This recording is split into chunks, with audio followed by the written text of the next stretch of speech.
What is a stressful time for all of us, but for those with serious addictions to drugs or alcohol, times of crisis and isolation are even more dangerous. And here via Skype to talk about how social distancing impacts those struggling with addiction is psychologist and author of Lost in Ghost Town, Dr. Carter Stout. Dr. Stout, good morning to you, and thank you so much for joining us. It's so nice to be here. So community, social interaction, and the ritual of going to a meeting at a certain time of day or even weekly is an important part of the recovery program for some folks and from those, really suffering from addiction. So set the stage for us and give us some insight into the magnitude of what that breach in the program looks like for an individual. Well, it's hard for everyone right now.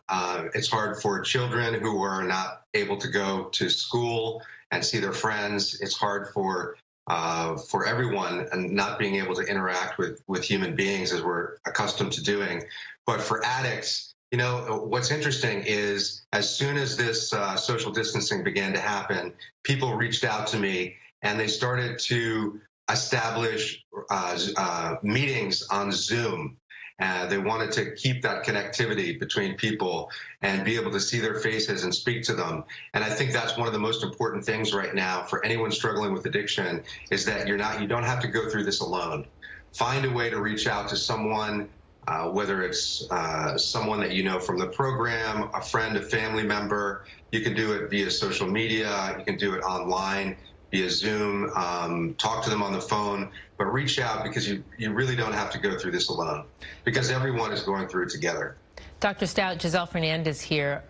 That isolation is so hard for so many people. Isolation, there's that saying, the prisoner cannot free himself. So that technology that keeps us together is so essential.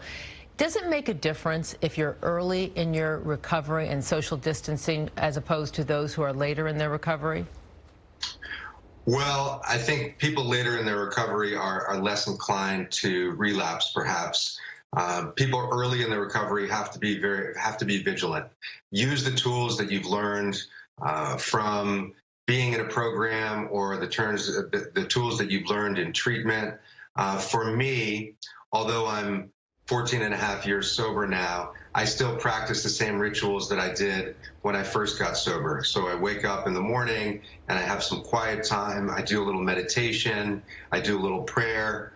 I connect with myself, and that's how I start my day.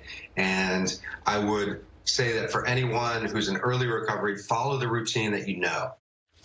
Yeah, it is really important, follow what you know. That's great tips. And so let me, just before we go out to break here, your memoir, Lost in Ghost Town, was released earlier this month, and you detail your own personal struggle because you really hit rock bottom. So tell us a little bit about your story and how you're then using that to inspire so many people. Well, yes, in 2003, I was living in Venice, California, and I was being evicted from my apartment. I actually was homeless for a little while, and I had a vehicle and got a job driving for someone who was selling drugs in Venice. And the story of Lost in Ghost Town is really about this unlikely friendship that I forged with this man. We were from different backgrounds, and although we were involved in some nefarious activities together, we really developed this friendship, and he was kind and spiritual and self-educated and book smart, not like the typical drug dealer that you would know or you would think of. And it was really because he and his grandmother took me into their home, which was in Venice, that I gained the ability to love myself again and want to get better. And since that point, after I got sober, I went back to school and spent the next 10 years in graduate school working 2 jobs, took out student loans, and I became a psychologist. So the message of the book really is one of hope. It's about love. It's about friendship. And it is really a testament to the fact that if you feel like you've fallen really far down and you can't get back up again, that's just not true.